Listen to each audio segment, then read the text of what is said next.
नमस्कार दोस्तों। आज हम बात करेंगे भारत के उस महान कवि और विद्वान की इतिहास कालिदास के नाम से जाना गया। कभी आपने सोचा है कि एक साधारण निरक्षर व्यक्ति इतिहास का सबसे महान कवि कैसे बन सकता है? यह कहानी है संस्कृत साहित्य के शेक्सपियर कहे जाने वाले महाकवि कालिदास की। लेकिन कालिदास जन्म से विद्वान नहीं थे, बल्कि कभी उन्हें मूर्ख तक कहा जाता था। विक्रमोर्वशीयम और ऋतु संहार लिखने वाले महाकवि कालिदास की भी एक कथा मौन शास्त्रार्थ का बड़ा उदाहरण है। दरअसल कालिदास हमेशा से विद्वान नहीं थे। एक अनाथ ब्राह्मण लड़का जो ग्वालों के बीच रहकर पला, तो वह क्या ही विद्वान बनता। लेकिन उन्हें विद्वान बनना था तो ऐसा ही हुआ। मौन ही सबसे बड़ा शास्त्र है। ऐसे ही भारतीय समाज और सनातनी में बड़ी परंपराओं में मौन शास्त्रार्थ की भी एक परंपरा रही है। कितना दिलचस्प है ना कि लंबी लंबी बहसें सिर्फ मौन रहकर की गई हों, और वो भी संकेतों के जरिए। इसके कई उदाहरण भारतीय पौराणिक और प्राचीन साहित्य में तो मिलते ही है, बल्कि पश्चिम की लोक कथाओं में इस तरह के कई जिक्र हैं जहां सिर्फ मौन संकेत के जरिए शास्त्रार्थ हुए और उनके सुखद परिणाम भी निकलते थे। उज्जैन की राजकुमारी विद्योत्तमा को अपनी विद्वत्ता का बड़ा अभिमान था। उसने अपने स्वयंवर के लिए शर्त रखी कि जो उसे शास्त्रार्थ में पराजित करेगा वो उसी को अपना वर चुनेगी। शर्त की बात फैल गई।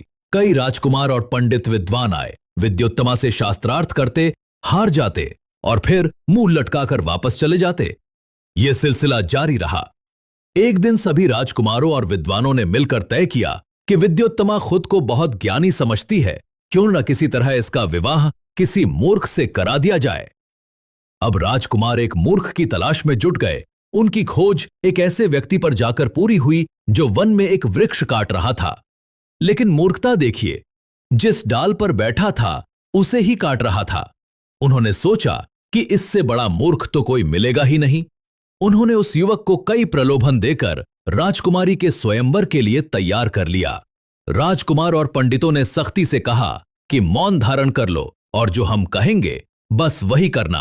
उन लोगों ने उस लकड़हारे को राजकुमारों की तरह सजाकर विद्योत्तमा के सामने प्रस्तुत किया और बोले, ये हमारे गुरु हैं और आपसे शास्त्रार्थ करने के लिए आए हैं। आगे उन्होंने कहा कि गुरुदेव का अभी मौन व्रत है, इसलिए ये हाथों के संकेत से उत्तर देंगे। इनके संकेतों को समझकर हम वाणी में आपको उसका उत्तर देंगे। शास्त्रार्थ की शुरुआत हुई। विद्योत्तमा मौन शब्दावली में गूढ़ प्रश्न पूछती थी, जिसे कालिदास अपनी बुद्धि से मौन संकेतों से ही जवाब दे देते थे। पहले प्रश्न में विद्योत्तमा ने संकेत से एक उंगली दिखाई कि ब्रह्म एक है। कालिदास ने समझा कि यह राजकुमारी मेरी एक आंख लिको फोड़ना चाहती है। तू मेरी एक आंख फोड़ेगी तो मैं तेरी दोनों आंखें फोड़ दूंगा। कपटी राजकुमारों ने इस संकेत को कुछ इस तरह समझाया कि आप कह रही हैं कि ब्रह्म एक है, लेकिन हमारे गुरु कहना चाह रहे हैं कि उस एक ब्रह्म को सिद्ध करने के लिए दूसरे की सहायता लेनी होती है। अकेला ब्रह्म स्वयं को सिद्ध नहीं कर सकता। राजकुमारी ने दूसरे प्रश्न के रूप में खुला हाथ दिखाया कि तत्व 5 है। कालिदास को लगा कि यह थप्पड़ मारने की धमकी दे रही है। उसके जवाब में कालिदास ने घूंसा दिखाया कि तू यदि मुझे गाल पर थप्पड़ मारेगी, मैं घूंसा मारकर तेरा चेहरा बिगाड़ दूंगा। कपटियों ने समझाया कि गुरु कहना चाह रहे हैं कि भले ही आप कह रही हो कि 5 तत्व अलग अलग हैं, पृथ्वी, जल, आकाश, वायु एवं अग्नि, परंतु ये तत्व पृथक पृथक रूप में कोई विशिष्ट कार्य संपन्न नहीं कर सकते। फिर भी आपस में मिलकर एक होकर उत्तम मनुष्य शरीर का रूप ले लेते हैं, जो कि ईश्वर की सर्वश्रेष्ठ कृति है।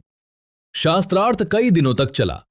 इस पूरे शास्त्रार्थ में सिर्फ उंगलियों के इशारों, आंखों की पुतलियों, चेहरे की भाव भंगिमाओं से ग्रहमंडल, नक्षत्र, भूत, वर्तमान, भविष्य जैसे बड़े और जटिल विषयों पर बड़े ही सामान्य तरीके से लेकिन गूढ़ अर्थों में बात हुई।